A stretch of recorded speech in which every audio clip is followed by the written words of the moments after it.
Olá, terça-feira, 24 de fevereiro. Hoje a gente fala de um tema em debate no cenário político nacional. É possível um impeachment da presidente Dilma? Quem conversa com a gente é o advogado e professor da Unesp, Carlo Napolitano. Ainda sobre política. Vereadores criticam a postura da prefeitura em relação à ocupação da cidade. E mais. Em dias de calor, cuidado deve ser redobrado com a hidratação dos idosos.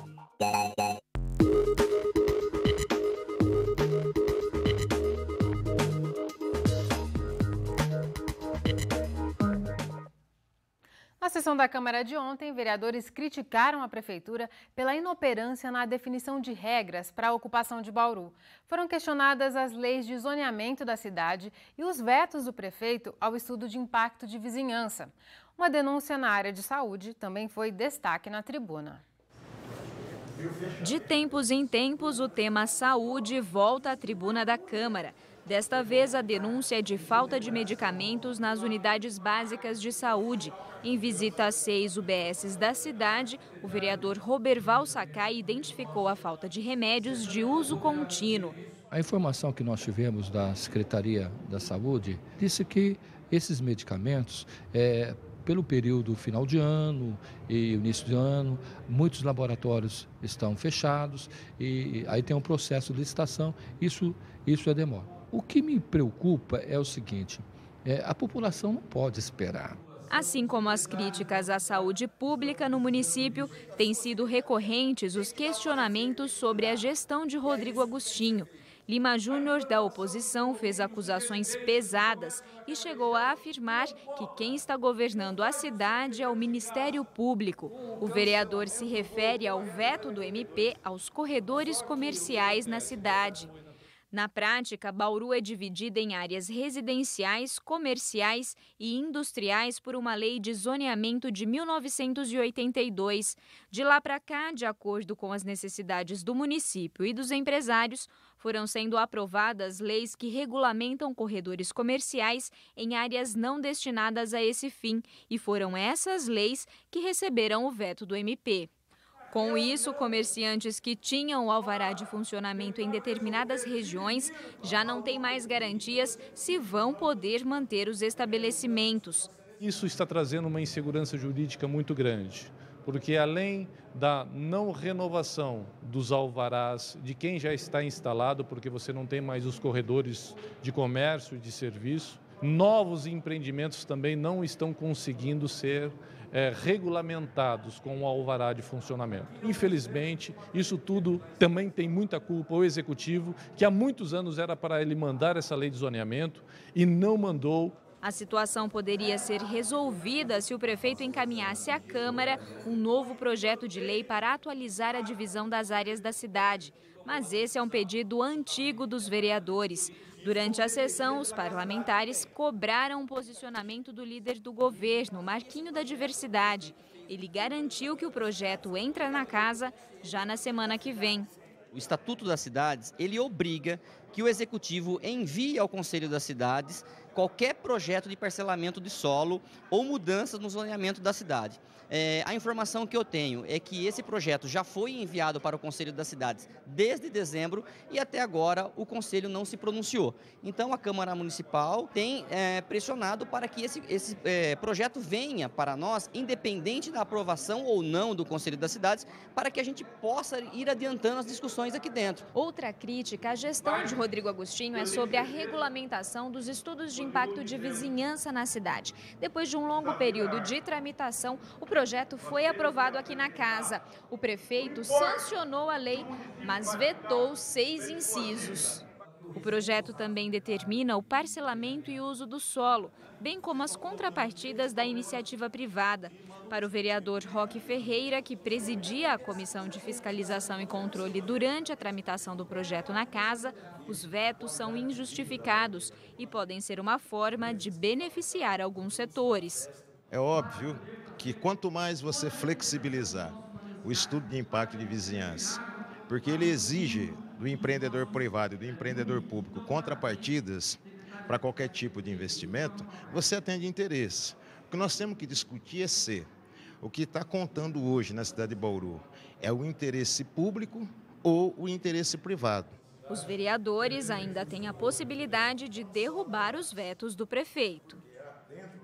Da pauta de votações de ontem, 2 projetos foram sobrestados, o que institui a política municipal de cooperativismo e o que altera os PCCs dos servidores de saúde. Já o projeto que cria cargos de coordenador de modalidade esportiva foi retirado da pauta para análise das emendas. Sobre a denúncia de falta de medicamentos na rede pública de saúde, nós entramos em contato com a assessoria da Prefeitura, mas não tivemos uma resposta até o fechamento desta edição.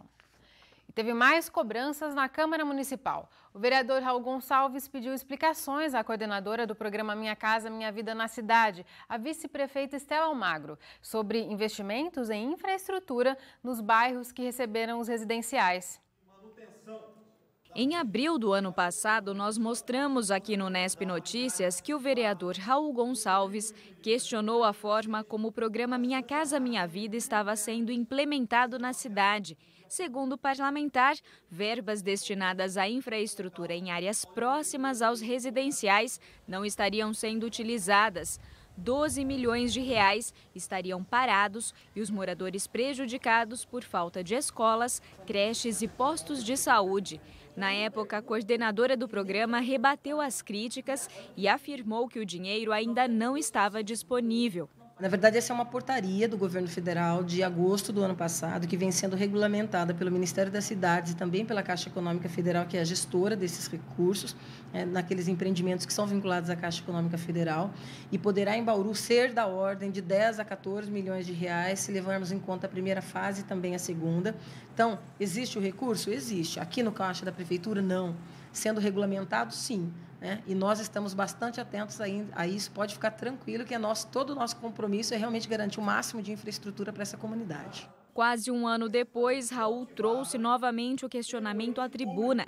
Ele afirma que, nesse período, apenas um projeto foi apresentado à Caixa Econômica Federal.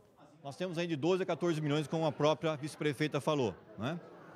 Nós vamos gastar tudo isso numa única unidade de saúde? Não vamos. Não dá para utilizar o dinheiro na unidade básica de saúde, que nós estamos sem condição de contratação de mão de obra. Vamos fazê-lo pelo menos em escolas de ensino secundário, que aí doamos até para o próprio Estado vir e colocar os professores pela rede estadual, mas nós não podemos ficar sem utilizar uma verba desse porte. Nossa equipe gravaria uma entrevista com a vice-prefeita Estela Almagro agora à tarde para esclarecer essa situação. Porém, no horário combinado, uma assessora de Estela desmarcou o encontro, alegando que a vice-prefeita estaria fora de Bauru e não poderia mais gravar. No próximo bloco, o assunto é saúde. Você vai saber por que é preciso incentivar os idosos a tomar água nesses dias de calor. E daqui a pouco, voltamos já. Desde que parou de chover em Bauru, as temperaturas estão batendo nos 33 graus. Todo mundo sente os efeitos desses dias quentes, mas os idosos podem sofrer ainda mais. Eles não têm muita sede, por isso acabam tomando pouca água. Um comportamento que pode trazer problemas de saúde. Atravessar a estação quente de forma saudável. Esse é um desafio para as pessoas da terceira idade que não podem se descuidar. O problema é que muitos idosos têm percepção reduzida da sede ou simplesmente se esquecem de consumir alimentos com maior teor de água, que reidratam o corpo. O senhor não quis tomar água agora por quê, senhor Marcílio? Porque eu não estou com sede. Mas é que é importante tomar água nessa época muito quente, não é? Eu tinha tomado já. O senhor acha importante tomar bastante água no tempo do calor ou não? Não sei, viu, rapaz? Fica com a barriga pesada, né? A gente faz um cálculo de 35 ml por quilo de peso para o idoso que não tem nenhuma doença que restrinja a água, como insuficiência cardíaca mais grave, uma insuficiência renal. Mas, no geral, essa conta de 35 ml por quilo de peso é uma média importante para os dias normais. Nos dias que está mais calor, isso deve ser intensificado. A falta de hidratação em idosos pode ser percebida em sinais como boca e pele secas, dor de cabeça, sonolência, tonturas e fraqueza, além de aumento na frequência cardíaca. Em alguns casos, pode haver queda de pressão, perda da consciência e convulsões. Há situações em que a tontura e o mal-estar resultam em quedas, o que para um idoso pode ser muito grave. Outro cuidado é com as roupas. Alguns idosos preferem peças mais fechadas e pesadas, mesmo em dias quentes, o que pode interferir na transpiração. Quanto mais fresca for a roupa, seria o ideal pela questão da temperatura elevada e evitar também lugares muito quentes, lugares fechados, evitar sair de casa em horários onde o sol está mais forte, ter que ter esse tipo de atenção realmente. A Vila Vicentina, em Bauru, é uma entidade que atende dezenas de idosos. A hidratação é uma preocupação constante. Além disso, há o cuidado de evitar a exposição excessiva ao sol.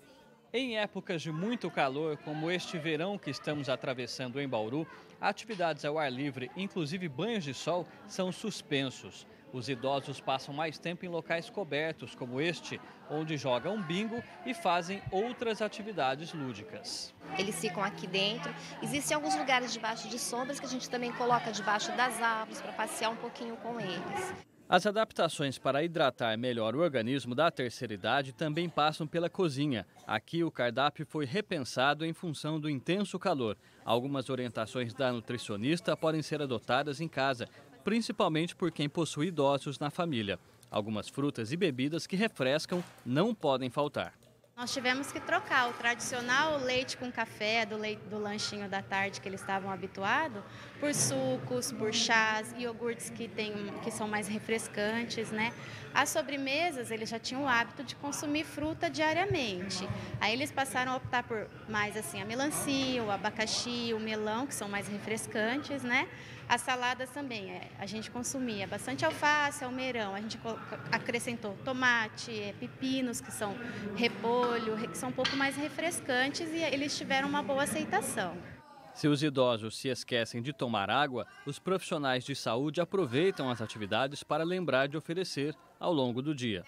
O que a gente orienta é sempre que o cuidador for tomar água, lembre de ofertar para o idoso, que ele não vai se lembrar. Cada vez que a pessoa mais jovem for se hidratar, pegue um copo de água e leve para o idoso se hidratar também. E olha, é bom todo mundo se hidratar bastante, pois a temperatura deve continuar alta nos próximos dias. Veja os detalhes na previsão do tempo. As altas temperaturas somadas à umidade do ar trazem pancadas de chuvas a pontos isolados em todas as regiões. Agora à tarde chove no extremo sul e no norte do estado. Essa tendência se mantém nos próximos dias. Bauru pode ter uma pancada de chuva hoje ainda. Agora a umidade do ar é de 41%. Os ventos sopram a apenas 2 km por hora. Nesta terça, as temperaturas variaram entre 21 e 33 graus. Para amanhã, a mínima prevista é de 25 e a máxima, de novo, de 33 graus. A Secretaria Municipal de Saúde confirmou hoje mais 55 casos de dengue em Bauru. Neste tempo, em menos de 2 meses, já são 253 pessoas infectadas pela doença. No mesmo período do ano passado, a cidade tinha registrado somente 9 casos. A comparação serve de alerta para que todos evitem o acúmulo de água parada. Agora uma dica de cultura para quem é fã de rock. A Oficina Cultural de Bauru está com inscrições abertas para um workshop com Andreas Kisser, guitarrista da banda Sepultura. As informações são da repórter Leire Bevilacqua. As inscrições para o workshop O Metal com Tempero Brasileiro vão até o próximo dia 26. A atividade é gratuita e são oferecidas 40 vagas. Sobre esse assunto eu converso com o coordenador da Oficina Cultural de Bauru, Paulo Pereira. Paulo, o que vai conter essa atividade? O Andreas Kisser, ele vai mostrar como se pode compor música pesada, né, de rock heavy metal, usando os elementos e ritmos brasileiros e de música erudita, como o Heitor Villa-Lobos, por exemplo. E quem pode participar? Todas as pessoas interessadas em música, que gostem de rock pesado e aberto a toda a população que tiver interesse em estar conhecendo um pouco dessa atividade. Para fazer as inscrições, o que é necessário? Os documentos pessoais e comparecer aqui na sede da Oficina Cultural, na Rua Rio Branco, número 1840, ou outras informações pelo telefone 3281-3074. Muito obrigada pelas informações. Só lembrando, o workshop será realizado no dia 27, a partir das 8 da noite, no auditório do Teatro Municipal. Leire Bevilacqua para o Unesp Notícias. Depois do intervalo, a gente fala sobre uma polêmica na política, a possibilidade de um impeachment da presidente Dilma Rousseff. Quem conversa com a gente é o advogado e professor da Unesp, Carlos Napolitano. Voltamos num instante só. Nós vamos abrir espaço aqui no Nesp Notícias para discutir um tema que vem ganhando força nas redes sociais. Estão marcadas para o dia 15 de março agora manifestações pedindo o impeachment da presidente Dilma Rousseff por causa do escândalo da Petrobras. Sobre esse assunto, nós vamos conversar com o professor da Unesp, Carlos Napolitano. Carlos, muito obrigada por sua presença aqui no Nesp Notícias. Eu que agradeço, Larissa, o convite. Para a gente entender essa situação, em quais circunstâncias a Constituição prevê a abertura de um processo de impeachment? Então, o que é importante deixar bem claro é que o processo de impeachment ele é classificado, a terminologia usada no texto constitucional, se trata de um crime de responsabilidade. Então, é um crime, são atos de responsabilidade política do presidente da República. Quais são as hipóteses previstas no texto constitucional no artigo 85? Se o presidente atentar contra a existência da União, se o presidente tentar inibir ações dos demais poderes, do Legislativo e do Judiciário, se o presidente da República atentar contra direitos políticos, individuais, sociais, se o presidente da República cometer atos de improbidade administrativa, e me parece que é esse o caso da responsabilização que se pretende colocar em relação à Petrobras, se ele não respeitar a lei orçamentária, se ele não respeitar a execução de leis, se ele não respeitar as próprias decisões judiciais. Então, todos esses casos seriam hipóteses previstas no texto constitucional de um crime de responsabilidade, no caso, que popularmente se fala nos crimes de impeachment ou no processo de impeachment. E no caso de improbidade administrativa, que seria o que se enquadraria nessa situação, teria que ser provado uma participação direta da presidente nessas irregularidades da Petrobras, ou a omissão também já a criminalizaria? Então, você bem disse no começo que isso está circulando nas redes sociais e até na mídia tradicional. Isso resultou de um parecer emitido por um jurista famoso, tradicional, reconhecido, que é o professor Ives Gana da Silva Martins. E ele foi consultado para emitir esse parecer justamente para verificar se há possibilidade de um crime de responsabilidade pela omissão. Ou seja, se um ato da presidência da República omissivo, ou seja, o deixar de tomar providências, poderia se enquadrar também como um ato de improbidade. E o parecer desse jurista é nesse sentido. E eu concordo com ele, eu acho que seria possível, sim, se pensar num processo de impeachment, ou na abertura de um processo de impeachment para qualquer presidente que seja, não necessariamente no caso da Dilma, se o presidente da República deixar de tomar iniciativas para inibir atos de improbidade administrativa, porque ele deve zelar pela boa administração pública. Então, se algum ato de algum subordinado, de algum agente público indicar para um ato ilegal, irregular, é obrigação do gestor, no caso da presidente da República, tomar providências.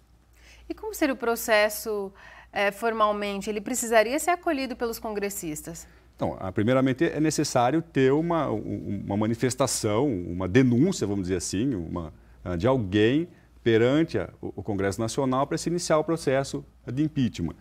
O primeiro passo é a tramitação na Câmara dos Deputados, que deve aprovar a abertura do processo. Então, sendo aprovado pelo Congresso, numa maioria ampla, são 2/3 dos deputados que devem aprovar o processo de impeachment, esse processo é encaminhado para o Senado Federal, que será o responsável pelo julgamento do processo de impeachment. No Senado Federal, o julgamento é presidido pelo presidente do Supremo Tribunal Federal, que vai fazer a colheita de provas, e os senadores é que farão o julgamento do processo de impeachment, tal como foi feito no processo do Collor, do impeachment do Collor lá na década de 90. Por isso que é um processo muito político também. Não, ele é essencialmente político, né? Esses atos que a gente acabou de mencionar, eles podem se configurar como crimes de responsabilidade e até crimes comuns. E se houver a possibilidade da existência desses dois crimes, o crime de responsabilidade é julgado pelo Senado Federal, nesse trâmite que eu comentei com você, e se houver um crime comum, um crime penal, vamos dizer assim, ele é julgado aí sim pelo Supremo Tribunal Federal. Então são duas coisas distintas, um processo político e um processo jurídico, vamos dizer nesses termos. E no caso de um processo de afastamento, não só nessa situação, mas de um presidente, de forma geral, quem assume? Então, se o processo de impeachment for em relação ao presidente da República, quem assume a vaga da presidência é o vice-presidente, que é o primeiro sucessor na ordem sucessória para ocupar um cargo de vacância. Mas se ele estiver envolvido também nessas irregularidades? Então, se houver a possibilidade, e isso não é improvável, né? Pode acontecer uma situação dessa, ou seja, o presidente e o vice-presidente da República estarem envolvidos no mesmo processo de impeachment. O que acontece é que é declarado vago, né, o cargo da presidência e da vice-presidência. Quem ocupa momentaneamente a vaga é o presidente da Câmara dos Deputados e se convoca novas eleições. Né? Se for no momento atual, seria uma nova eleição, uma eleição direta, e o vencedor das eleições cumpriria o mandato atual até o final. Se o impeachment ocorrer daqui 2 anos, por exemplo, e tiver só 2 anos para o término do mandato, quem escolhe o presidente é o Congresso Nacional de forma indireta, também para ocupar o período remanescente do mandato. E a presidente, ela só pode responder por atos no período em que ela esteve à frente da presidência, porque ela esteve também dirigindo o conselho da Petrobras. Dentro desse período, né, em que há acusações de irregularidades, ela poderia responder se acusada por esse período? Então, o texto constitucional ele é bem claro nesse sentido, que são atos da presidência da República. E o próprio artigo 86, num dos seus parágrafos, menciona que o presidente da República não pode ser processado por ações ou por atos não relacionados à presidência. Então, a tese desse jurista não foi na sugestão para o parecer, ou seja, se poderia ser omissivo ou um ato doloso, mas no mérito da questão, o grande argumento da oposição atual é que ela teria cometido essa omissão quando ela ocupou o cargo de presidente do Conselho Administrativo da Petrobras.